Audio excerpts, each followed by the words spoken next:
এক ঘন্টার বিরতিহীন সংবাদ দুপুরে আপনাদের সবাইকে আমন্ত্রণ জানাচ্ছি। আমি ফারহানা লোপা এবং জাহিদুল বাসার। শুরুতে শিরোনামগুলো জানিয়ে 9 দিনের জন্য বিধিনিষেধ শিথিল। 23 জুলাই থেকে ফের 14 দিনের লকডাউন। বন্ধ থাকবে সব কারখানা।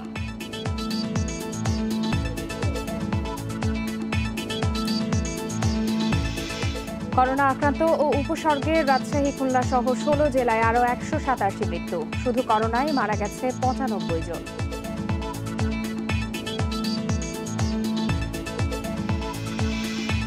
দেশের সব সিটি কর্পোরেশনে মডার্নার টিকা প্রয়োগ শুরু। জেলা উপজেলায় দ্বিতীয় দিনের মতো চলছে সিনোফার্মের টিকাদান।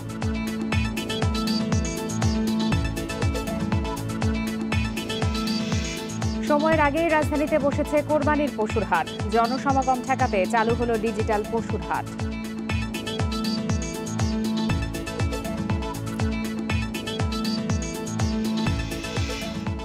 এবং করোনার 1 বছরে বিশ্বে অস্বাভাবিক বেড়েছে ক্ষুধা ও অপুষ্টি। মোট জনসংখ্যার 10% ভুগছে অপুষ্টিতে।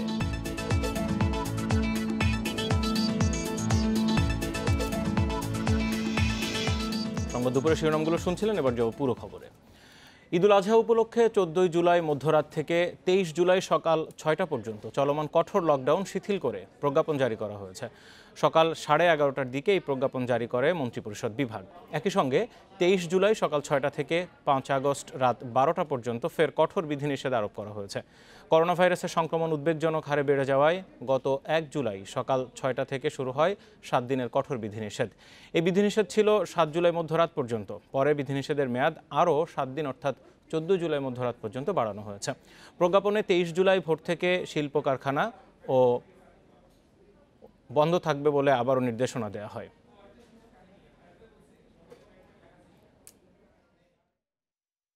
সরকারি, বেসরকারি, স্বায়ত্তশাসিত অফিস, আধা সরকারি অফিস এগুলো সব বন্ধ থাকবে। তবে এই সমস্ত দপ্তরের কর্মকর্তা কর্মচারীদের সকলকে নিজ নিজ কর্মস্থলে অবস্থান করতে হবে এবং ভার্চুয়ালি সকল অফিসের কাজে অংশগ্রহণ করতে হবে। এবং এবার যেটি আরেকটি বিষয় নতুন করা হয়েছে, যেটা সকল প্রকার কলকারখানা বন্ধ থাকবে 23 জুলাই থেকে আগামী 5 আগস্ট রাত 12টা পর্যন্ত। কঠোর লকডাউনের 13তম দিনে রাজধানীতে চলছে ঢিলে ঢালা লকডাউন। গণপরিবহন বন্ধ থাকলেও নানা অজুহাতে অনেকে বের হন ঘর থেকে। গন্তব্যে যেতে অনেকেই ব্যবহার করছেন রিক্সা ভ্যান। আইনশৃঙ্খলা বাহিনীর নজরদারি থাকলেও সড়কের বেশিরভাগ জায়গায় জনসাধারণের ভিড় চোখে পড়ার মতো। মোহাম্মদ ফয়েজ ভাতিজার বিদেশ যাত্রার কারণে কুমিল্লা থেকে ঢাকা এসেছেন। প্রথমে মাইক্রোবাস ও পরে ভ্যানে চড়ে। করোনার ঝুঁকিতে নিষেধাজ্ঞা থাকলেও বের হওয়ার পেছনে দিলেন নানা যুক্তি। রাস্তায় কাজ চলতেছে, ব্রিজ বন্ধ, পুরাই জাম, ভ্যানে ভ্যানে আসতেছে আর কি। ভ্যানের পর ভ্যান লইছি 30 টাকা 40 টাকা করে ভাড়া নিতেছি। সকালবেলা বের হয়েছি অফিসে যাওয়ার জন্য। লকডাউন হোক আর যাই হোক অফিসে যেতেই হবে। একই অবস্থা হাজারো মানুষের। রাজধানীর যাত্রাবাড়ি, কমলাপুর, গাবতলী, মিরপুর, উত্তরা সহ বিভিন্ন এলাকায় সকাল থেকেই অনেকে নানা অজুহাতে বের হন ঘর থেকে। সড়কে ছিল অফিসগামী মানুষের ভিড়। মোটরসাইকেলে 1-এর অধিক যাত্রী নিয়ে আয় করা হয় জরিমানা। ডবল ভাড়া চাই, বেতন পাই কয় টাকা আর আমি দেব কয় টাকা। সড়কে পুলিশের চেকপোস্ট ছিল বিভিন্ন পয়েন্টে। বিধিনিষেধ পালন নিশ্চিতে অভিযান চালায় জেলা প্রশাসকের নির্বাহী ম্যাজিস্ট্রেট। মার্কেট, অলিগলি সর্বত্র আমরা নজরদারির মধ্যে রেখেছি এবং আমরা সবসময় প্রয়োজনের বাইরে কাউকে আমরা বের হতে দিচ্ছি না। এদিকে লকডাউন শিথিলের প্রভাব পড়েছে বিভিন্ন পাড়া মহল্লায়। এমন পরিস্থিতিতে বিধিনিষেধ নিশ্চিতে নজরদারি বাড়ানোর পরামর্শ বিশেষজ্ঞদের। বিভিন্ন জায়গায় দেখছি আমরা ঢিলেঢালা ভাব, সেই ক্ষেত্রে সংক্রমণ বেড়ে যাওয়ার সম্ভাবনা আছে এবং সেটা আরো ভয়াবহ পরিস্থিতির রূপ নিতে পারে। হাসপাতালগুলোরও একটি লিমিটেশন আছে। সেই প্রেক্ষাপটে আমি মনে করি যে আমাদের সবাইকে স্বাস্থ্যবিধি মেনে চলতে হবে।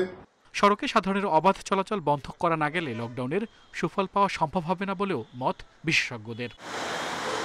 আল আমিন হোসেন, ইন্ডিপেন্ডেন্ট নিউজ, ঢাকা।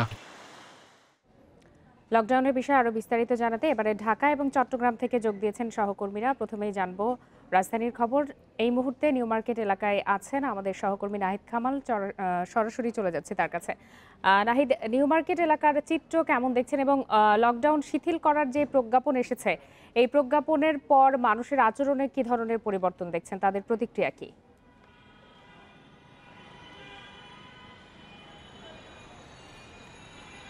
জি, মূলত আমরা সকাল থেকেই যখন রাজধানীর বিভিন্ন জায়গায় গিয়ে খবর সংগ্রহ করছিলাম এবং সেই সব জায়গার যে চিত্র দেখা যাচ্ছে যে লকডাউন শিথিল হচ্ছে এমন ঘোষণার পর থেকেই কিন্তু যেটি দেখা যাচ্ছে সড়কে মানুষের যান চলাচল যেমন বেড়েছে, মানুষের চলাচল বেড়েছে এবং স্বাস্থ্যবিধি কিন্তু বেশিরভাগ জায়গায় উপেক্ষিত ছিল। আমি এখন যে জায়গাটিতে দাঁড়িয়ে আছি এখানকার চিত্র যদি আপনাকে একটু দেখানোর চেষ্টা করি, আমরা সকাল থেকে বিভিন্ন জায়গায় ছিলাম। এই জায়গাটিতেও কিন্তু আইনশৃঙ্খলা বাহিনীর বলা চলে যে কিছুটা নজরদারি লক্ষ্য করা যাচ্ছে। তবে অন্য দিনের তুলনায় অন্য সব দিনে যেসব জায়গায় বিভিন্ন পয়েন্টে দেখা যেত আপনার সেনা সদস্যের টহল, তারপর হচ্ছে র্যাব, পুলিশ একযোগে বিভিন্ন জায়গায় তাদের তল্লাশি চৌকি বসানো এবং তাদের নজরদারি বাড়ানো হতো, কিন্তু আজকে আমরা সেনা সদস্যের তেমন কোনো টহল দেখিনি। তবে শুধুমাত্র ট্রাফিক পুলিশ এবং স্থানীয় থানা পুলিশের পক্ষ থেকে কিন্তু বিভিন্ন পয়েন্টে চেকপোস্ট বসানো হয়েছে এবং তারা বিভিন্ন গাড়িকে এবং যারা বের হচ্ছেন জরুরি প্রয়োজন ছাড়া বা যাদেরকে রাস্তায় পাচ্ছেন তারা জিজ্ঞাসাবাদ করছেন। তবে এই ক্ষেত্রে অনেকেই চিকিৎসা খাতে বা মেডিকেলে যাচ্ছেন, এরকম বিভিন্ন বিষয় যুক্তি দেখিয়ে কিন্তু তারা পার পেয়ে যাচ্ছেন। সার্বিক পরিস্থিতি বিবেচনায় যদি বলা চলে যে মানুষ কিন্তু আজকে অন্য সব দিনের তুলনায় আজকে অনেক বেশি রাস্তার মধ্যে। নাহিদ, আপনি তো সকাল থেকে রাজধানীর বেশ কিছু এলাকা ঘুরে দেখেছেন, এই মুহূর্তে আপনি মগবাজারে অবস্থান করছেন। এর আগে তো আপনি নিউ মার্কেট এলাকায় ছিলেন, সেখানে কি কোনো ধরনের দোকানপাট খোলার তৎপরতা আপনার চোখে পড়েছে কিনা?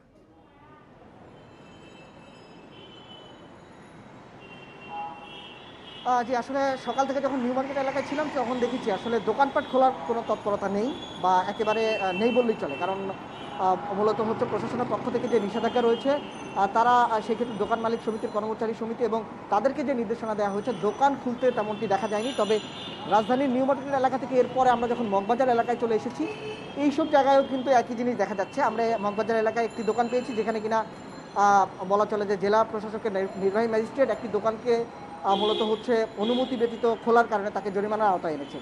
তো মূলত যারা বিধিনিষেধ মানছেন না তাদেরকে পুলিশের পাশাপাশি নির্বাহী ম্যাজিস্ট্রেটগণ যারা আছেন তারা আইনের আওতায় আনছেন। নাহিদ, আপনি আমাদের সাথেই থাকুন। এবারে জানবো চট্টগ্রামের পরিস্থিতি। সেখানে আছেন সহকর্মী আহসান রিটন। রিটন, এই মুহূর্তে শহরের লকডাউন পরিস্থিতি কেমন দেখছেন? মানুষের মধ্যে তো এমনিতেই লকডাউন মানার অনীহা দেখা যায়, সেক্ষেত্রে বিধিনিষেধ শিথিলের একটি নির্দেশনা জারি হয়েছে।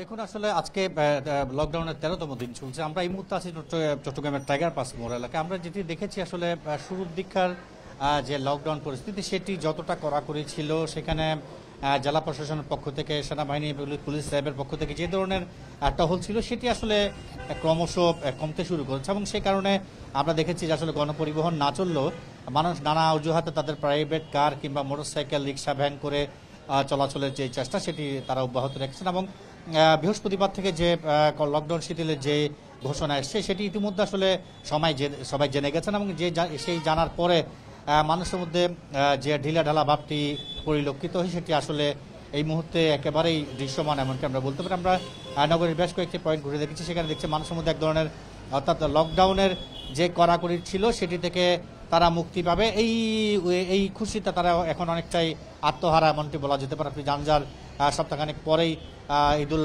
আজহা অনুষ্ঠিত হবে এবং সেই বিষয়ে কোরবানির পশু কেনা থেকে শুরু করে সব কিছুকে সামনে রেখে মানুষ আসলে এখন ঘর থেকে বের হওয়া শুরু করেছে। যদিও প্রশাসনের পক্ষ থেকে মানুষকে ঘরে রাখার যে চেষ্টা সেটি তারা আগের তুলনায় খুব কঠিন না হলেও এখন আস্তে আস্তে তারাও চেষ্টা করছেন মানুষকে আটকে রাখতে, কিন্তু দিন শেষে যেটি বিষয় সেটি হচ্ছে আসলে মানুষজন থাকতে যাচ্ছেন, তারা রাস্তায় বেরোচ্ছে।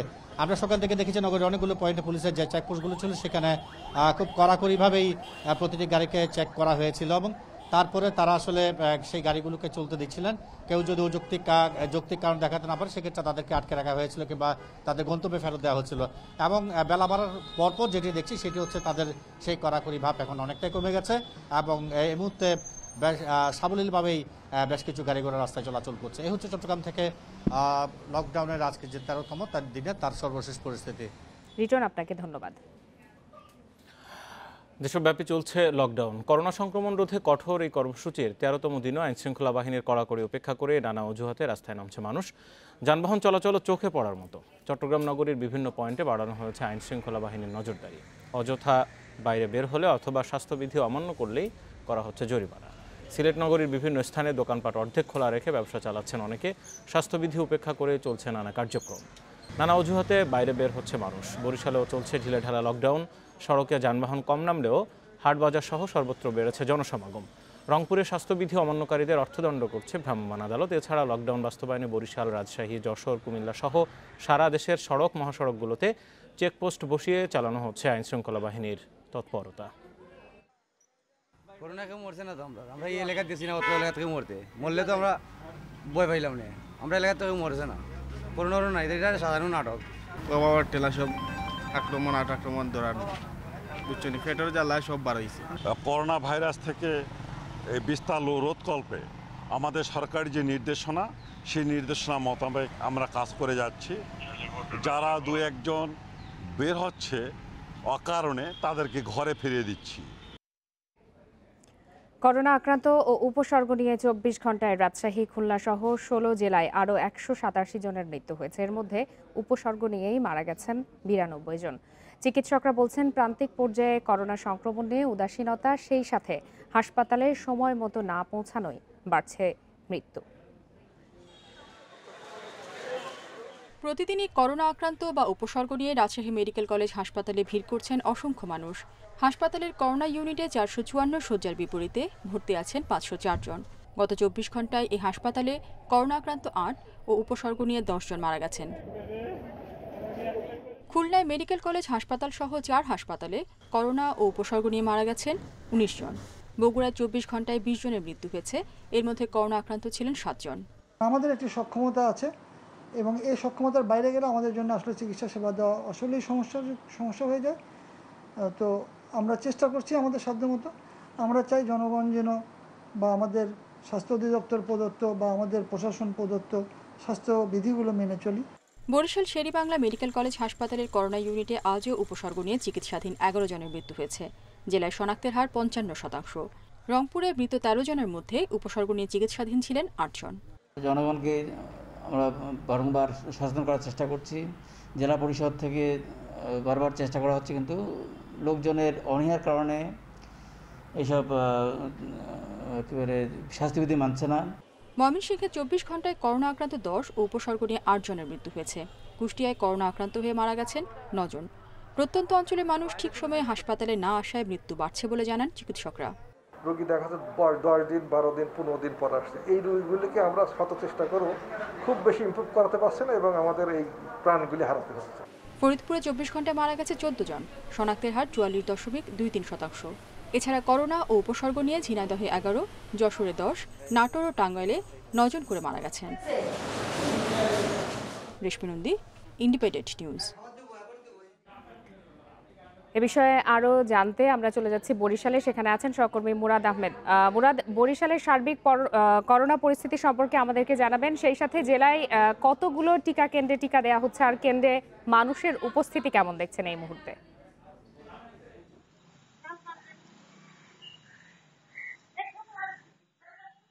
ধন্যবাদ। আসলে করোনা পরিস্থিতি বরিশালে এটি জানাতে গেলে প্রথমেই যে কথাটি বলতে সেটি হচ্ছে যে ভয়াবহ অবস্থা। অর্থাৎ গত 24 ঘন্টার হিসেবটা যদি দেখি 492 জন আক্রান্ত হয়েছেন বরিশাল জেলায়।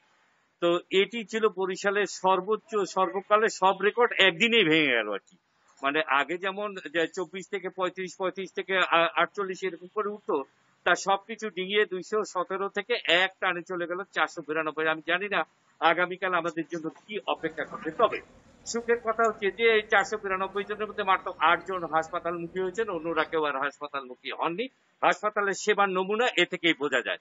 আর যে কথাটি এই প্রসঙ্গে আমরা একটু পরে আসছি, আমি যেখানে দাঁড়িয়ে আছি এটি হচ্ছে বরিশালের জেনারেল হাসপাতাল। হ্যাঁ, তো এই জেনারেল হাসপাতালটিকে আজ থেকে করোনা ডেডিকেটেড হসপিটাল ঘোষণা করা হয়েছে। ইতিমধ্যেই যেটি ডায়রিয়া ডেডিকেটেড ওয়ার্ড ছিল সেটিকে ভেঙে সেখানে করোনা ওয়ার্ড করে দেওয়া হয়েছে। সেখানে 22টি বেড দেওয়া হয়েছে। এখানে কোনো আইসিইউ নেই, সেন্ট্রাল অক্সিজেন আছে। দেখলাম যে 3 জন রোগী এসে ইতিমধ্যে ভর্তিও হয়েছে। তো যে কথাটি আসলে বলছিলাম যে করোনায় ঠেকা দেওয়ার জন্য হাসপাতালের অবস্থাগুলো, হাসপাতালের বেড কিন্তু বাড়ানো হচ্ছে। বরিশাল শেরেবাংলা মেডিকেল কলেজে করোনা ইউনিট যেটি ছিল সেটি ছিল 10 বেডের। গত বছর 8ই মার্চ 10 বেডের, সেখান থেকে করতে করতে 300 বেড হলো। তারপর আজকে এখানে রোগী হচ্ছে 317। অর্থাৎ খুব কম রোগী আসছে, তাতেই উপচে পড়ছে হাসপাতাল। যদি সমস্ত রোগী অর্ধেকও যদি মুভ করতো, কোথায় যে জায়গাতে হতো এটা আসলে মানে ভাবার কোন জায়গা নেই। এরপর যেটি হচ্ছে যে করোনা টিকা, মডার্না টিকা যেটি হয়েছে সেটি আজকে এখানে দেওয়ার কথা ছিল, এখান থেকে শিফট করা হয়েছে যেহেতু করোনা ডেডিকেটেড হয়ে গেছে, অন্য 6টি স্পটে দেওয়া হচ্ছে।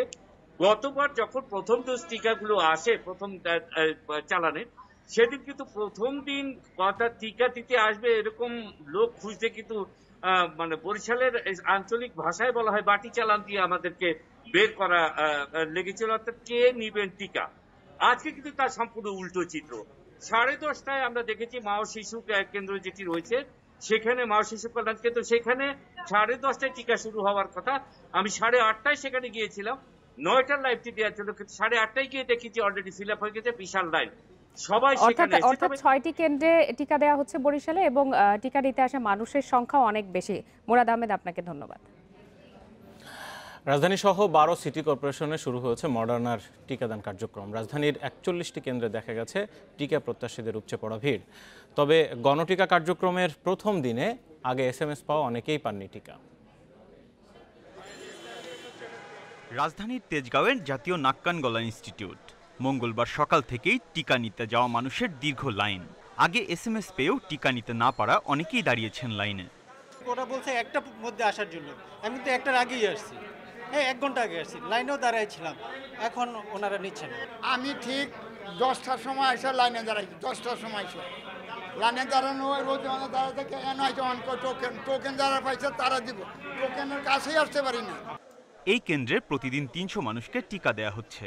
কর্তৃপক্ষ জানিয়েছে 2 থেকে 3 গুণ ভিড় করায় সবাইকে টিকা দেয়া সম্ভব হচ্ছে না। পর্যায়ক্রমে সবাইকে দেয়া হবে টিকা। তবে দীর্ঘ অনিশ্চয়তার পর টিকা পেয়ে সন্তোষ জানিয়েছে মানুষ। প্রতিদিনের জন্য আমরা মেসেজ দিই, সেই লোকগুলি তখন আসে নাই, আজকে সবাই একসাথে ভিড় করেছে, সেই জন্য আপনি দেখবেন যে অনেক বড় লম্বা লাইন হয়েছে। তবে এই সমস্যাটা সমাধান হয়ে যাবে। এছাড়া রাজধানীর 7 হাসপাতালে চলছে ফাইজারের টিকাদান কর্মসূচি। সেখানে অগ্রাধিকার ভিত্তিতে টিকা পাচ্ছেন প্রবাসীরা।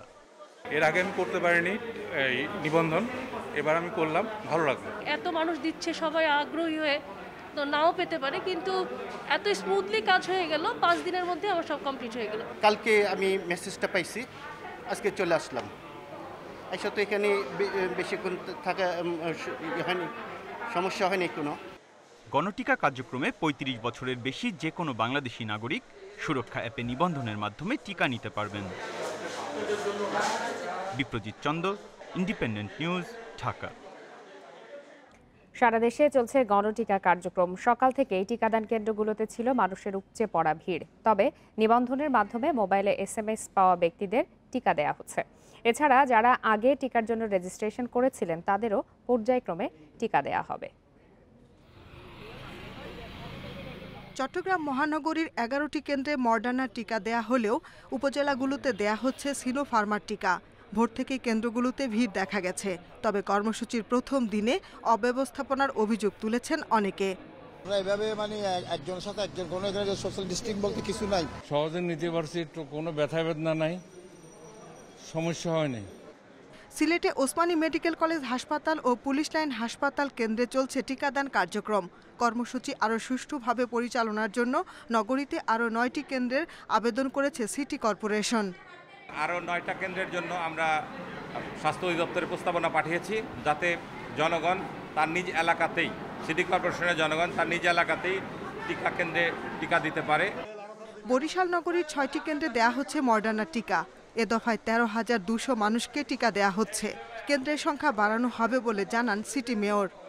যেহেতু আমাদের স্বল্পতা রয়ে গেছে টিকায়, এখনো পুরোটা আসেনি, ঈদের পরে পুরোপুরি আসবে, তখন আমরা 30টি কেন্দ্র চালু করবো। আপাতত 6টি কেন্দ্র আমরা চালু করেছি জনগণের সুবিধার সাথে।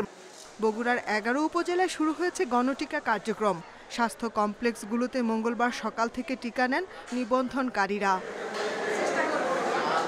রাজশাহী সিটি কর্পোরেশন এলাকায় মডার্না ও উপজেলা পর্যায়ে দেয়া হচ্ছে সিনোফার্মার টিকা। নিবন্ধন কার্ড নিয়ে কেন্দ্রে হাজির হচ্ছেন টিকা প্রত্যাশীরা। রেড ক্রিসেন্ট স্বেচ্ছাসেবী টিমের মাধ্যমে এবং রাজশাহী মেডিকেল কলেজের প্রশিক্ষিত টিকাদান কর্মীর মাধ্যমে এই ভ্যাকসিনটা দেওয়া হচ্ছে। গাজীপুরে এ পর্যায়ে সিটি কর্পোরেশন এলাকায় দেয়া হচ্ছে মডার্না টিকা। কর্মসূচির উদ্বোধন করেন civil surgeon Khairuzzaman.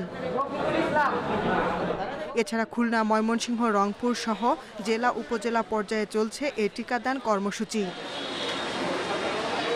Shahnaz Parvin, Independent News desk.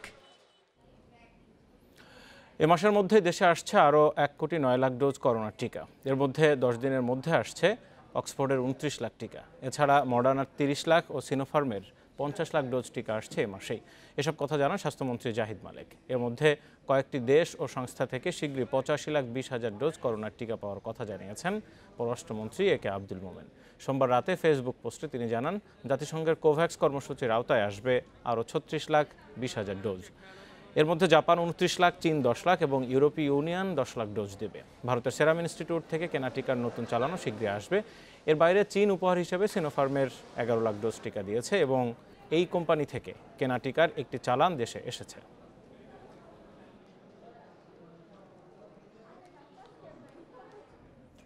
Dhaka বিশ্ববিদ্যালয়ের অধিভুক্ত 7 কলেজের 2 লাখের বেশি শিক্ষার্থীর টিকা দেওয়ার বিষয়ে এখনও কোনো সিদ্ধান্ত নেই। বিষয়টি নিয়ে হতাশ শিক্ষার্থীরা। তবে কর্তৃপক্ষ বলছে টিকা দেওয়ার বিষয়ে আলোচনা চলছে। করোনার কারণে 15 মাসের বেশি সময় ধরে বন্ধ শিক্ষা প্রতিষ্ঠান। সরকারি সিদ্ধান্ত অনুযায়ী শিক্ষার্থীদের টিকা দিয়ে বিশ্ববিদ্যালয় খোলা হবে। এরই মধ্যে পাবলিক বিশ্ববিদ্যালয়ের শিক্ষার্থীদের টিকা দেয়া শুরু হয়েছে। জাতীয় বিশ্ববিদ্যালয়ের শিক্ষার্থীদেরও টিকা দেওয়ার জন্য তথ্য নেওয়া শুরু হয়েছে।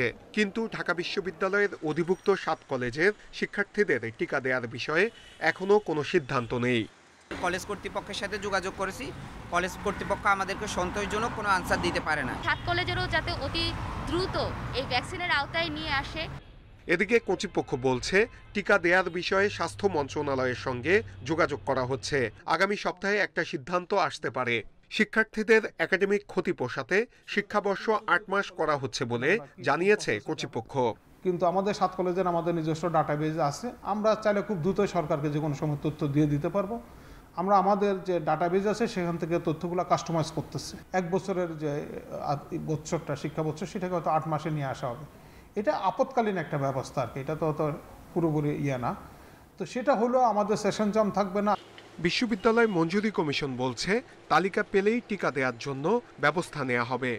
ইউজিসি হয়ে শিক্ষা মন্ত্রণালয় হয়ে আমরা স্বাস্থ্য মন্ত্রণালয়ের কাছে খুব দ্রুততম সময়ের মধ্যেই আমরা এটা পাঠাতে পারবো বলে আমি বিশ্বাস করি।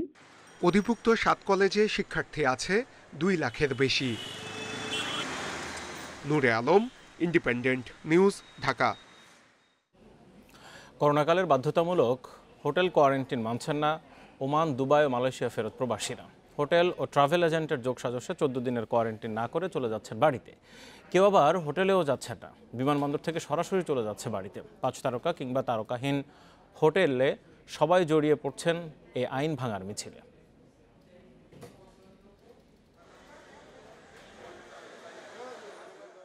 বাংলাদেশে করোনার ভারতীয় ডেল্টা ভেরিয়েন্ট ছড়িয়ে পড়লে টিকা না পাওয়া প্রবাসীদের 14 দিনের কোয়ারেন্টিন বাধ্যতামূলক করে সরকার। কিন্তু নিয়ম মানার আগ্রহ নেই প্রবাসীদের। রাজধানীর উত্তরার অভিজাত হোটেল হানসা এর বুকিং তথ্য থেকে জানা যায়, মাস্কাট থেকে 7 জুলাই দেশে ফেরেন সাহেবজান, যিনি 14 দিনের কোয়ারেন্টিনের জন্য হোটেলের রুম ভাড়া করেন, টাকাও জমা দেন। কিন্তু ওই সময় তিনি হোটেলটিতে থাকেননি। এই বিষয়ে কোনো মন্তব্য মেলেনি হোটেল কর্তৃপক্ষের। বুকিং কনফার্মেশন সবকিছু ঠিক আছে, কিন্তু হোটেলে বুকিং নেই, এরকম অনেক কিছু। একই অবস্থা উত্তরার স্কাইলিং নামের হোটেলটিতেও। 9 জুন থেকে 3 দিনের কোয়ারেন্টিনের জন্য হোটেল ভাড়া করেন আক্তার মনি নামে ওমান প্রবাসী। কিন্তু হোটেলটির রেজিস্টারে এমন কোনো নাম দেখাতে পারেনি কর্তৃপক্ষ। মনি আক্তার এই নামে আমি কোনো প্যাসেঞ্জার রিসিভ করিনি এয়ারপোর্ট থেকে। উত্তরার সিশেল হোটেলে গিয়ে দেখা যায় 7 জুলাই আসা সব প্রবাসী ওখানে নেই। 603 নম্বর রুমে চট্টগ্রামের ইউসুফ, রবিউল ও রুবেল নামে 3 জনের 14 দিনের বুকিং ছিল, কিন্তু হোটেল কক্ষে রুবেল নেই। এটা তো ভাই আমরা জানি, কিন্তু আমরা 2 জন তো একসাথে আছি, বাইরে গেছে না কই গেছে আমরা জানি। আচ্ছা আপনি রাখেন, যে পরে কথা বলবো। উত্তরার প্লাটিনাম ও হোয়াইট প্যালেসেও একই অবস্থা। 7 বা 8 জুলাই নথি দেখাতে অস্বীকৃতি জানান হোটেল কর্তৃপক্ষ। প্রবাসীদের সাথে কথা বলে জানা যায়, বিভিন্ন হোটেলের নামে রুম ভাড়া করে অনেকেই বাড়ি চলে যাচ্ছেন। আমরা বেগুন চলিয়ে আছি, বেগুন আনের গ্রুপের এগুলো বেগুন চলিয়ে আছি, কোনো থা না থাকলে আবার যদি থাকলে আবার করোনা টেস্ট করতে পারবো, 3 ব্যাগ দিনের ব্যাগ লাগবো। বিমানবন্দর থেকে ফেরার পথে প্রবাসী পরিচয় বিনা বাধায় বাড়ি পৌঁছানোর কথাও জানান প্রবাসীরা। চুরি করি আমরা চলি আইসি হোটেল আনার কারণে কি বাদ চলে যাবে নিয়ে অঙ্গরে বাদ মাইক্রোর মধ্যে উড়ে এলাই সারি সামান টামান কয় তো সারা বাইরে দিকে কই হোটেলে নিয়ে গব গাড়িতে জায়গা নেই ছোট গাড়ি করে হোটেলে নিয়ে। স্বাস্থ্য অধিদপ্তর বলছে কোয়ারেন্টিন নিশ্চিত করা স্থানীয় প্রশাসনের কাজ, সমন্বিত উদ্যোগ ছাড়া যা বাস্তবায়ন সম্ভব না। আমরা তো এখন হোল থ্রু যে ডিজিটাল ট্র্যাকিং সিস্টেমের মধ্যে আসি নাই, সুতরাং একজন লোক আসলে হোটেলের রুমে আছেন, রুম থেকে বেরিয়েছেন নাকি নিচে গেছেন, কারোর সঙ্গে কি চলে গেছেন, কথা বলে কি আসলে ওখানে চাকছেন কিনা, এইটা আজকে 14 দিন ধরে কে সম্ভব। প্রবাসীরা বলছে বিদেশ থেকে 14 দিনের জন্য হোটেল বুকিং দিয়ে ঢাকা এসে স্থানীয় এজেন্টকে খুশি করলেই বাড়ি যাওয়া যায় বিনা বাধায়। Arafatur Rahman, independent News, Dhaka. নির্ধারিত সময়ের আগেই রাজধানীতে শুরু হয়েছে কোরবানির পশুর হাট। করোনা নিয়ন্ত্রণে কঠোর বিধিনিষেধ চললেও হাটের ক্রেতা বিক্রেতারা কেউ মানছেন না সেই স্বাস্থ্যবিধি। ইজারার শর্ত ভঙ্গ হলেও এসব হাটের বিষয়ে কোনো পদক্ষেপ নেয়নি ঢাকার 2 সিটি কর্পোরেশন। হাটে ভ্রাম্যমাণ আদালত পরিচালনা করার কথা থাকলেও কাউকে দেখা যায়নি। এদিকে রাজধানীর অনেক পাড়া মহল্লার মধ্যেই অনুমোদন ছাড়া বসানো হয়েছে পশুর হাট। এর ফলে বেড়ে চলছে করোনার ঝুঁকি। এবছর রাজধানীতে 2টি স্থায়ী সহ 20টি হাটে কোরবানির পশু বিক্রি হবে। নিয়ম অনুযায়ী 17 থেকে 21 জুলাই পর্যন্ত এসব হাটে পশু কেনাবেচা করা যাবে।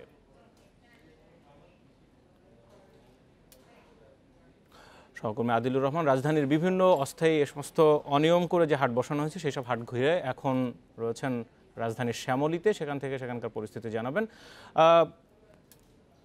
আদিল, আরেকটা বিষয় একটু জানতে চাইবো যে এই মুহূর্তে আপনি শ্যামলীতে রয়েছেন, এর আগে ধূপখোলা মাঠে ছিলেন, কিন্তু এখনও যেই নিয়ম অনুযায়ী 17 তারিখের আরও 4-5 দিন বাকি, তার আগেই যে সমস্ত পশুর হাট বসানো হচ্ছে এগুলোর ব্যাপারে সিটি কর্পোরেশন এখন পর্যন্ত কোনো ব্যবস্থা কেন নেয়নি? কর্মকর্তারা কি বলছেন?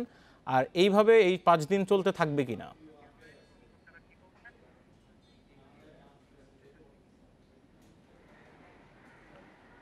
দেখুন, আমরা আগের সংবাদে যেমন আসলে ধূপখোলা মাঠে ছিলাম, আর সেখানে কিন্তু 10 তারিখ থেকে অর্থাৎ 10 জুলাই থেকে সেখানে পশুর হাট বসানো হয়েছে। এ বিষয়টি নিয়ে আমরা 2 দিন আগেই সিটি কর্পোরেশনের সাথে কথা বলেছিলাম। সিটি কর্পোরেশন আমাদেরকে তখন জানিয়েছিল যে তারা এই বিষয়টি আসলে এখন পর্যন্ত জানে না, তাদের নজরে নাই, সে কারণে তারা এই বিষয়টি দেখবেন। কিন্তু এরপরও কিন্তু আসলে 2 দিন পার হয়ে গিয়েছে, কিন্তু আমরা আজকেও গিয়ে সেখানে দেখেছি যে সিটি কর্পোরেশনের পক্ষ থেকে সেখানে কোনো ধরনের কোনো ব্যবস্থা কিন্তু সিটি কর্পোরেশন নেয়নি, যে কারণে হচ্ছে 17 জুলাই সরকারি নির্দেশনা থাকলেও এখন থেকেই সেখানে হাটে গরু ওঠা শুরু করেছে। এখনও ব্যবসায়ীরা আসছেন এবং দরদামও চলছে। কেউ কেউ দরদামে যদি কারোর কোনো ক্রেতার পছন্দ হয়ে যায় তিনি কিন্তু আসলে সেই গরুটি আসলে নিয়েও যাচ্ছেন।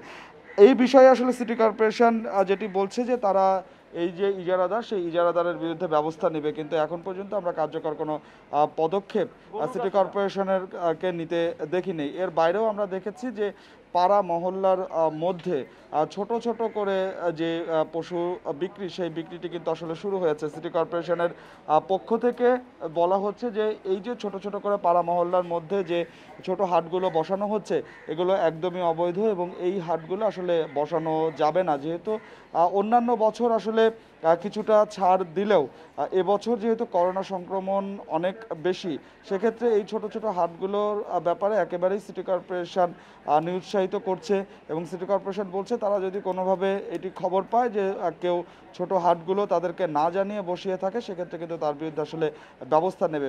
এবং এখন যে হাটগুলোতে পশু বিক্রি শুরু হয়েছে বা যে হাটগুলো এখন পুরোদমে শুরু হয়েছে, সেখানে আমরা গিয়ে যেটি দেখেছি যে স্বাস্থ্যবিধি নিশ্চিত করতে কোনো ধরনের কোনো পদক্ষেপ কিন্তু নেওয়া হয়নি। সিটি কর্পোরেশন শুধুমাত্র তারা তদারকি করবে, তাদের ভ্রাম্যমাণ আরেকটি বিষয়, মোটামুটি বিভিন্ন জায়গায় ঘুরে যা দেখলেন তাতে এবার পশুর যোগান কেমন হবে বলে মনে হচ্ছে এবং ক্রেতাদের ধারণা কি দাম দরের ব্যাপারে?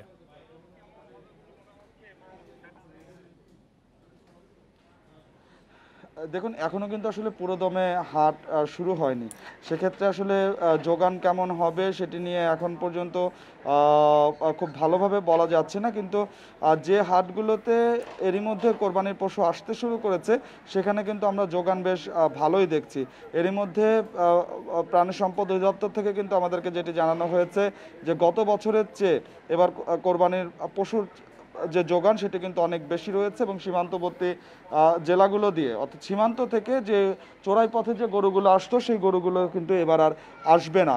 তারপরেও ঘাটতি হবে না এবং ব্যবসায়ীরা যেটি বলছেন, আমার সাথে আজকে কয়েকজন ব্যবসায়ীর কথা হয়েছে, তারা যেটি বলছেন যে তাদের সাথে যারা ব্যবসা করেন তারা এখন অনেকেই কিন্তু আসলে প্রস্তুত হয়ে আছেন যে 17 তারিখ থেকে যখন হাটটি শুরু হবে তারা গরু নিয়ে আসবেন।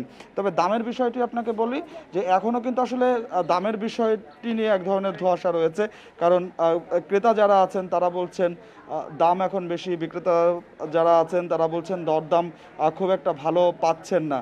আর ঢাকায় সাধারণত গরু সবাই কোরবানির জন্য কেনে ঈদের 2 দিন আগে, অর্থাৎ 2 দিন আগেই আসলে বোঝা যায় যে গরুর দামটি আসলে কেমন হবে। এই মুহূর্তে কিন্তু বিক্রেতা যারা আছেন তারা কিন্তু বেশি দামের আশায় এই গরুটা শেষ পর্যন্ত আরও একটু বেশি দাম হবে এমন আশায় কিন্তু তারা রয়েছেন। তো সব মিলিয়ে যেটি আসলে বলা যায় যে রাজধানীতে কোরবানির পশুর হাট এই করোনা সংক্রমণের মধ্যেই কিন্তু আসলে বসতে শুরু করেছে কিছু কিছু অবৈধ। আপনাকে অনেক ধন্যবাদ। রাজধানীর বিভিন্ন পশুর হাটের অনিয়ম ও স্বাস্থ্যবিধি না মানার বিষয়ে জানাচ্ছেন আমাদের সহকর্মী। কোরবানির পশুর হাটে জনসমাগম ঠেকাতে বাণিজ্য মন্ত্রণালয় ও ঢাকা উত্তর সিটি কর্পোরেশনের চালু করা ডিজিটাল হাট এখন দেশব্যাপী করা হয়েছে। মঙ্গলবার সকালে মৎস্য ও প্রাণী সম্পদ মন্ত্রণালয় এবং তথ্য ও যোগাযোগ প্রযুক্তি বিভাগের যৌথ উদ্যোগে দেশব্যাপী এই ডিজিটাল হাট উদ্বোধন করা হয়। উদ্বোধনের পরই অনলাইনে সেখান থেকে গরু কিনেছেন তথ্য প্রযুক্তি প্রতিমন্ত্রী জুনায়েদ আহমেদ পলক। এর দাম পড়েছে 70,000 টাকা, যা একটি কল্যাণমূলক প্রতিষ্ঠানে দান করবেন তিনি। অনুষ্ঠানে জানানো হয় digitalhat.net ডোমেইনে এখন সারা দেশ থেকে ডিজিটাল পশুর হাটে কেনাবেচা করা যাবে। এর আগে গত রবিবার অনলাইনে বাণিজ্য মন্ত্রণালয়ের নির্দেশনা অনুসারে ঢাকা উত্তর সিটি কর্পোরেশন এলাকায় ডিজিটাল কোরবানির হাট উদ্বোধন করা হয়।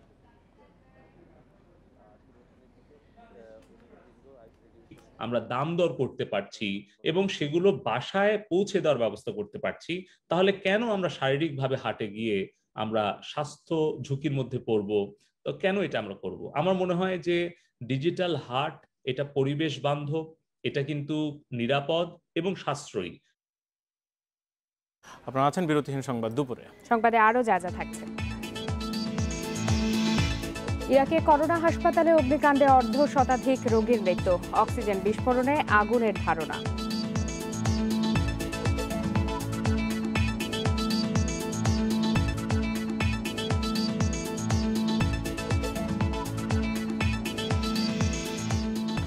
নারায়ণগঞ্জের রূপগঞ্জে পুড়ে যাওয়া সেজান জুস ফ্যাক্টরিতে যে কারখানার যে শ্রমিকরা রয়েছেন সেই শ্রমিকদের এখন বেতন দেওয়া হবে, সেই বিষয়ে আরও বিস্তারিত জানবো। সেখান থেকে রয়েছেন আমাদের সহকর্মী মাহমুদুল হাসান। মাহমুদ, আজকে শ্রমিকদের বেতন দেওয়ার কথা ছিল এবং তারা এক ধরনের অনিশ্চয়তার মধ্যে ছিল হাশেম ফুড কারখানায় আগুনের ঘটনার পর থেকে এতদিন পর্যন্ত।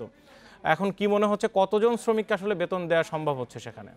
দেওয়া হবে এই বেতনটি আসলে জুন মাসের বেতন, এবং একই সঙ্গে যে আরেকটি বিষয় তারা অনিশ্চয়তা ছিল যে ওভারটাইম এবং যে ঈদের বোনাস।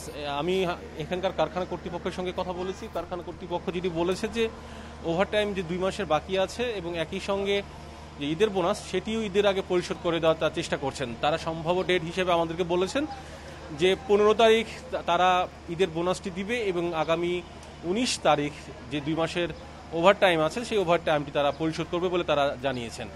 আর একটি বিষয় সেটি হচ্ছে যে অনেকেই তো আহত হয়েছেন এবং নিহত হয়েছেন, এবং নিহত আহতরা তাদেরকে তো এখন বিশেষ করে নিহত যারা তাদেরকে এখনও চিহ্নিত করা যাচ্ছে না, তাদের ব্যাপারে কি হবে? তারা যেটি বলেছেন যে তাদেরকে যখনই চিহ্নিত করা যাবে তখনই তাদেরকে সেই ক্ষতিপূরণ কিংবা যে কারখানাটি পুড়েছিল সেখানে 250 শ্রমিক কাজ করত, কিন্তু পুরো হাসেম গ্রুপ যে সেই হাসেম যে গ্রুপ যে লিমিটেড যে বিশেষ করে বেভারেজ এবং খাদ্যপণ্য উৎপাদন করা হয় সেখানে 2 থেকে 2,500 শ্রমিক কাজ করে। তবে আজকে সকাল থেকে আমি 2 থেকে 2,500 না হলেও অন্তপক্ষে 1,500 বা 1,000 মতো শ্রমিক দেখেছি। তাদের বলা যেতে পারে যে অধিকাংশই হচ্ছে শিশু, এবং বেশ কয়েকজনের সঙ্গে কথা বলেছি, তাদের বয়স কারো বয়স 13, কারো 14, কারো 15। অর্থাৎ এখানে কিন্তু একটা বিষয় স্পষ্ট যে শিশুরা কিন্তু কাজ করে এই কারখানায় এবং উল্লেখযোগ্য পরিমাণ কিন্তু শিশুরা কাজ করছে। এবং আমার পাশ দিয়ে যখন হেঁটে যাচ্ছে আমি দেখতে পাচ্ছি তাদের যে বডি ল্যাঙ্গুয়েজ বা তাদের চেহারার যে অবয়ব সেখানে কিন্তু শিশুই দেখাচ্ছে। এই ছিল সর্বশেষ আমার কাছে। পুড়ে যাওয়া রাজধানীর নারায়ণগঞ্জের রূপগঞ্জের হাশেম ফুড কারখানা থেকে জানাচ্ছেন আমাদের সহকর্মী। রাজধানীর শেরেবাংলা নগর এলাকা থেকে অস্ত্রসহ মুশফিকুর রহমান উজ্জ্বল নামে এক সন্ত্রাসীকে আটক করা হয়েছে। র্যাব জানায় সোমবার গোপন সংবাদের ভিত্তিতে শাপলা হাউজিং এলাকায় অভিযান চালানো হয়। এ সময় মুশফিককে বিদেশি অস্ত্রসহ আটক করা হয়। তার বিরুদ্ধে ধর্ষণ, জমি দখল সহ একাধিক মামলা রয়েছে। মুশফিকুর রহমান উজ্জ্বল শেরেবাংলা নগর থানা স্বেচ্ছাসেবক লীগের সাধারণ সম্পাদক।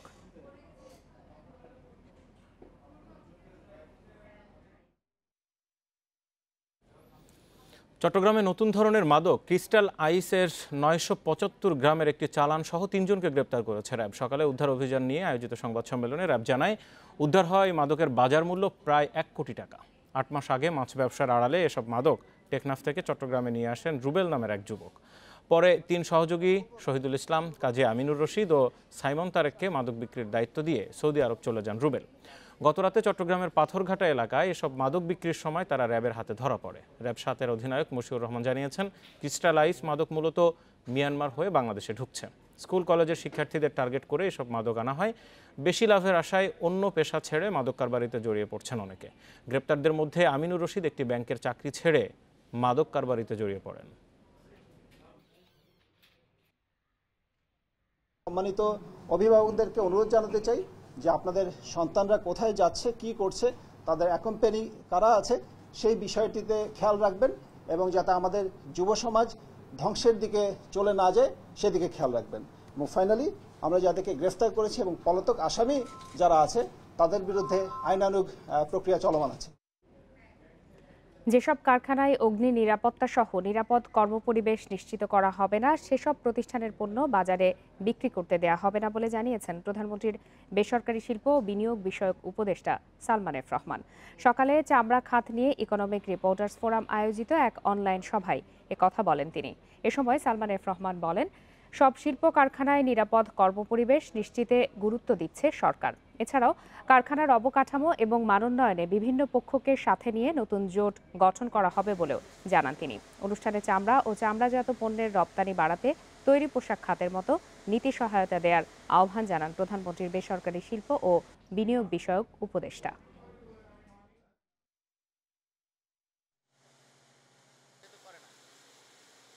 পরিবেশ বান্ধব, সোশ্যাল কমপ্লায়েন্স, এগুলি শুধু এক্সপোর্টের জন্য না, এটা আমার নিজের দেশের জন্য দরকার আছে। আমি কমপ্লায়েন্ট হয়ে আন্তর্জাতিকভাবে পরিবেশটাকে করলাম আর আমাদের নিজের পরিবেশটাকে আমরা নষ্ট করলাম, সেটা তো হইতে পারে না। করোনা ভাইরাসের প্রাদুর্ভাবের সময় অনলাইনে শিক্ষা কার্যক্রমের সুবিধার্থে ডিজিটাল ডিভাইস কেনার জন্য গ্রাহকের ব্যাংক ঋণের সীমা বাড়িয়েছে কেন্দ্রীয় ব্যাংক। এখন থেকে ল্যাপটপ, মোবাইল, কম্পিউটার ও ট্যাব সহ ডিজিটাল পণ্য কিনতে মোট দামে 70% পর্যন্ত ঋণ দেবে ব্যাংক। এতদিন এই সীমা ছিল 30%। সোমবার এ বিষয়ে প্রজ্ঞাপন জারি করেছে কেন্দ্রীয় ব্যাংক। এতে বলা হয়, মহামারীর কারণে প্রায় সব শিক্ষা প্রতিষ্ঠানই বর্তমানে অনলাইনে ক্লাস নিচ্ছে। তাই ভোক্তা ঋণের আওতায় গ্রাহকের জন্য ল্যাপটপ, মোবাইল, কম্পিউটার, ট্যাব কিনতে 70% পর্যন্ত ঋণ দেবে ব্যাংক। অর্থাৎ মোবাইলের দাম 10,000 টাকা হলে ব্যাংক গ্রাহককে 7,000 টাকা ঋণ হিসেবে দিতে পারবে। এক্ষেত্রে ভোক্তাকে 30% অর্থ পরিশোধ করতে হবে।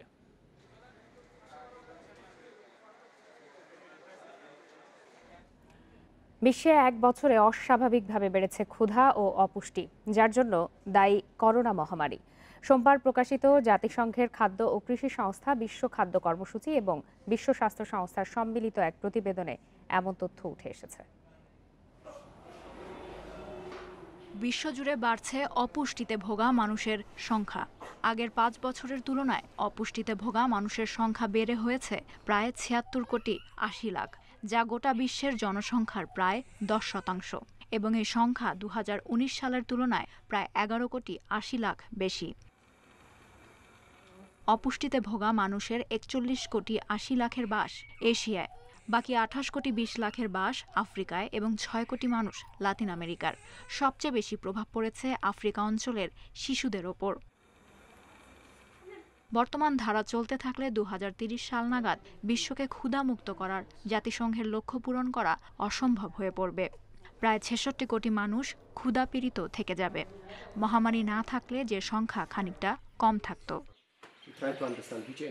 এদিকে পর্যাপ্ত খাবার পান না এমন মানুষের সংখ্যা গত বছর 32 লাখ থেকে বেড়ে 237 কোটিতে পৌঁছেছে।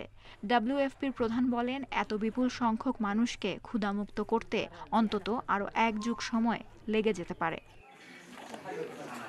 Lutfa Fouzia, independent news. ইরাকের নাসিরিয়া শহরে একটি হাসপাতালে অগ্নিকাণ্ডে 52 জন করোনার রোগী মৃত্যু হয়েছে। হাসপাতালটির করোনা বিভাগে অক্সিজেন ট্যাঙ্কের বিস্ফোরণে আগুনের সূত্রপাত হয় বলে জানিয়েছে হাসপাতাল কর্তৃপক্ষ। মঙ্গলবার পর্যন্ত 52টি মৃতদেহ উদ্ধার করা হয়েছে। 22 জনের অবস্থা আশঙ্কাজনক। হাসপাতাল কর্তৃপক্ষ জানিয়েছে অনেকেই নিখোঁজ থাকার কারণে মৃত্যু আরও বাড়তে পারে। প্রচণ্ড ধোঁয়ার জন্য উদ্ধার কাজ ব্যাহত হয়েছে। 3 মাসের মধ্যে এই নিয়ে দ্বিতীয়বারের মতো করোনা ইউনিটে অগ্নিকাণ্ডের ঘটনা ঘটল। এর আগে এপ্রিলে বাগদাদ হাসপাতালে আগুন লেগে 82 জন মারা যায়।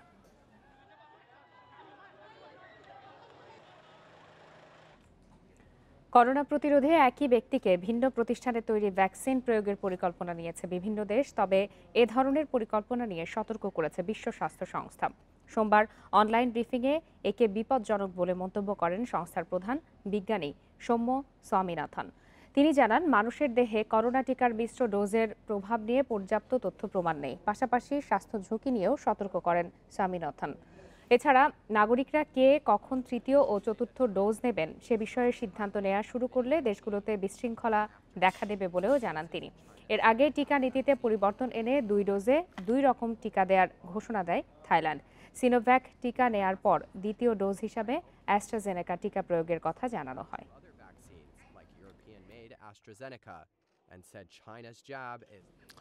কোপা আমেরিকা ইউরো চ্যাম্পিয়নশিপের পারফরমেন্স প্রভাব ফেলছে দলবদলে। আর্জেন্টিনার হয়ে শিরোপার খরা কেটেছে এবার ফুরফুরে মেজাজে বার্সেলোনাতে যোগ দেওয়ার অপেক্ষা লিওনেল মেসির। অন্যদিকে ইতালির ফেদেরিকো কিয়েসা যোগ দিতে পারেন বায়ার্ন মিউনিখে। ঠিকানা পরিবর্তনের তালিকায় আছে লোকাতেল্লি, রেনাতো সানচেজের নামও। আরাধ্য কোপা আমেরিকা জিতে স্বপ্ন পূরণ হয়েছে লিওনেল মেসির। এবার বার্সেলোনার সাথে নতুন চুক্তির পালা। ক্লাব সভাপতি হুয়ান লাপোর্তার মতে সবকিছু ঠিক মতো এগোচ্ছে। আরেক আর্জেন্টাইন ডি পল কোপা আমেরিকায় আলো ছড়িয়েছেন। ফাইনালের একমাত্র গোলে ছিল তার অ্যাসিস্ট। এরই মধ্যে আতলেতিকো মাদ্রিদে নাম লিখিয়েছেন তিনি। অফর্মে ম্যান সিটির আস্থা হারিয়েছেন গ্যাব্রিয়েল জেসুস। ব্রাজিলিয়ান তারকাকে নিয়ে আগ্রহ দেখিয়েছে ইউভেন্টাস। কোপা থেকে ইউরো। ইতালির ট্রফি জয়ে ফেদেরিকো কিয়েসার অবদান ছিল অসামান্য। তাকে দলে টানতে চাইছে বায়ার্ন মিউনিখ। কোচ নাগেলসম্যানের কিয়েসার ফ্যান বনে যাওয়ার খবর গণমাধ্যমে। এদিকে ঠিকানা বদলাতে পারেন মানুয়েল লোকাতেল্লি। ইউরো জয়ের পর বড় ক্লাবগুলোর নজরে ইতালিয়ান মিডফিল্ডার, যার মধ্যে আছে রিয়াল মাদ্রিদের নাম। কাসেমিরোর বিকল্প হিসেবে লোকাতেল্লির কথা ভাবছে লস ব্ল্যাঙ্কোস। ইউরোর পারফরমেন্স দিয়ে আলোচনায় রেনাতো সানচেজ। পর্তুগিজ মিডফিল্ডারকে ঘিরে আগ্রহ আছে টটেনহ্যামের। বার্সেলোনার রাডারেও আছেন সাবেক বায়ার্ন মিউনিখ তারকা। পর্তুগিজ গোলকিপার রুই প্যাট্রিসিও যোগ দিতে পারেন ইতালিয়ান ক্লাব রোমায়। স্বদেশি তারকাকে পেতে চান কোচ জোসে মরিনিও। উলভারহ্যাম্পটন থেকে রোমায় যোগ দিতে তার ট্রান্সফার ফি হতে পারে 10 মিলিয়ন ইউরো। মঞ্জুর আলম, ইন্ডিপেন্ডেন্ট নিউজ। দীর্ঘ অপেক্ষার পর ধরা দিয়েছে ইউরো চ্যাম্পিয়নশিপের শিরোপা।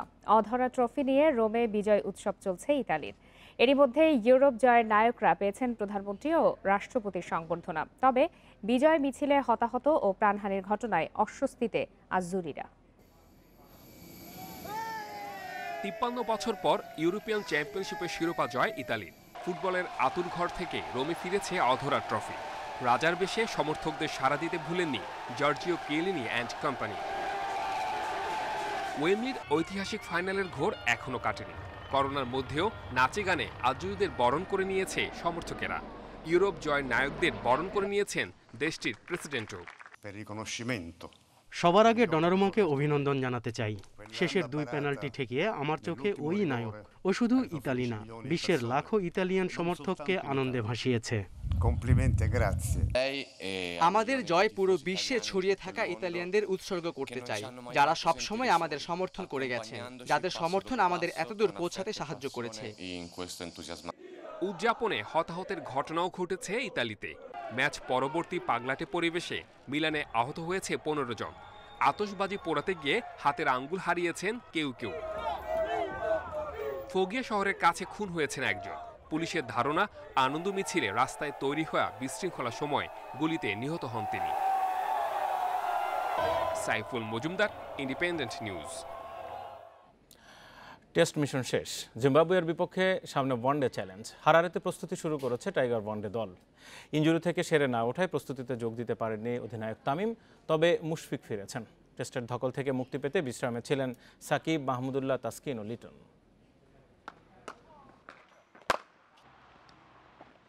ইনজুরি ভাবনায় টেস্টের পঞ্চম দিনে ফিল্ডিংয়ে নামেননি মুশফিক, ছিলেন বিশ্রামে।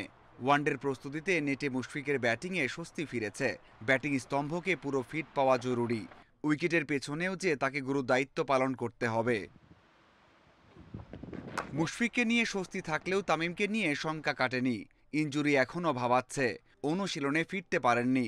মঙ্গলবার মাঠে নামার কথা রয়েছে ওয়ানডে অধিনায়কের। টেস্টের ধকল কাটাতে এদিন বিশ্রামে কাটিয়েছেন সাকিব, মাহমুদুল্লাহ, তাসকিন ও লিটন। জিম্বাবুয়ের বিপক্ষে 3 ফরম্যাটেই ফেভারিট বাংলাদেশ। টেস্টের সাফল্য ধরে রাখতে হবে ওয়ানডেতেও। সিরিজটা গুরুত্বপূর্ণ সুপার লিগের কারণে। 3 জয় মানে 30 পয়েন্ট। তাতে টেবিলের 2 নম্বর জায়গাটা আরও পোক্ত হবে। 85 পয়েন্ট নিয়ে শীর্ষে ইংল্যান্ড। বাংলাদেশের পরে আছে অস্ট্রেলিয়া ও পাকিস্তান। টেস্টের চেয়ে ওয়ানডেতে শক্তিশালী দল নিয়ে নামবে জিম্বাবুয়ে। থাকবেন অভিজ্ঞ ক্রিকেটাররা। তাতেই সতর্ক থাকতে হবে ডমিঙ্গো শিষ্যদের। 16 জুলাই প্রথম ওয়ানডের আগে আরও 3 দিন পাচ্ছে বাংলাদেশ। 14 জুলাই একমাত্র প্রস্তুতি ম্যাচে জিম্বাবুয়ে একাদশের বিপক্ষে খেলবে টাইগাররা। মাঝারুল ইসলাম, ইন্ডিপেন্ডেন্ট নিউজ। হারারে টেস্টের বড় জয় দলের আত্মবিশ্বাস বাড়িয়েছে। ব্যক্তিগত পারফরমেন্স সাহস দিচ্ছে মিরাজ, তাসকিনদের। অধিনায়ক মুমিনুলের বিশ্বাস এই সাফল্য সামনের ওয়ার্ল্ড টেস্ট চ্যাম্পিয়নশিপে ভালো করতে সহায়তা করবে। অন্যদিকে এই ফরম্যাটে মাহমুদুল্লাহর অবসরের সিদ্ধান্তকে ইতিবাচক হিসাবে দেখছেন সাবেক অধিনায়ক মোহাম্মদ আশরাফুল। জিম্বাবুয়ের বিপক্ষে জয় এখন আর বড় কিছু নয়, তবে আহত বাঘদের জন্য যেন ক্ষত সারানোর একটা উপলক্ষ। সেই কাজটা দারুণভাবে করেছে বাংলাদেশ দল। অভিজ্ঞ হয়ে উঠলেও শান্ত, মিরাজ, লিটন, তাসকিনরা দেশের বাইরে ভালো করার অভ্যাস গড়ে তুলতে পারছিলেন না। অধিনায়ক মুমিনুলের আত্মবিশ্বাসের পালেও লেগেছে হাওয়া। প্রথম টেস্ট চ্যাম্পিয়নশিপে একটাও ম্যাচ জয় পায়নি বাংলাদেশ।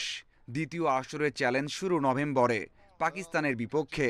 এবার হোম ও অ্যাওয়েতে আছে মোট 12 ম্যাচ। সবকিছু নতুনভাবে শুরু করার প্রত্যাশা। সবাই যেটা আশা করেছিলাম যে অ্যাটলিস্ট 4-5টা ব্যাটসম্যান সেঞ্চুরি করবে, বলাররা ভালো বল করবে, দেশের বাইরে মিরাজ সাকসেসফুল হবে, তাসকিন ভালো করেছে। তো যে জিনিসটা আমরা চেয়েছি টিম হিসাবে পারফর্ম করবে, সেই জিনিসটাই হয়েছে। এই টেস্ট ম্যাচটা আপনার চ্যাম্পিয়নশিপ শুরু হওয়ার আগে সবার ভিতরে একটা উজ্জীবিত যে ভাবটা আছে, সেটা মানে কনফিডেন্সটা বিল্ড আপ করবে। সবাই হয়তো এখন সবার ভিতরে একটা আত্মবিশ্বাস গড়ে উঠবে যে যার রোলটা কার কী রকম রোল, সেই জিনিসটা সে বুঝতে পারবে। টেস্টে বড় ঘটনা মাহমুদুল্লাহর অবসরের ঘোষণা। কি কারণে এমন সিদ্ধান্ত তা এখনও জানাননি টাইগার অলরাউন্ডার। তবে সাবেক অধিনায়ক আশরাফুল মনে করেন 36-এ পা দেয়া রিয়াদের জন্য 3 ফরম্যাটে সমান তালে পারফর্ম করা কঠিন হয়ে যাচ্ছিল। ক্যারিয়ার সেরা ইনিংসের মাধ্যমে টেস্ট ছাড়ার সাহসী সিদ্ধান্তকে সাধুবাদ জানিয়েছেন আশরাফুল। এখনকার এই মুহূর্তে আসলে 3টা ফরম্যাটই আপনাকে পারফর্ম করাটা ডিফিকাল্ট। সেই চিন্তা থেকে হয়তোবা সে চিন্তা করছে সাদা বল থেকে আমি সরে যে লাল বল থেকে আমি সরে যে সাদা বলে আমি মনোযোগ দিব বেশি। টেস্টের মতো ওয়ানডে ও টি-20তেও বাংলাদেশ সিরিজ জিতবে বিশ্বাস সাবেক এই অধিনায়কের। মাঝারুল ইসলাম, ইন্ডিপেন্ডেন্ট নিউজ। এরই সাথে শেষ করছি আজকের বিরতিহীন সংবাদ দুপুর। তোমার সাথে থাকার জন্য ধন্যবাদ। ফেসবুক, ইউটিউব আর টুইটারে চোখ রাখুন সংবাদের আরো বিস্তারিত জানতে।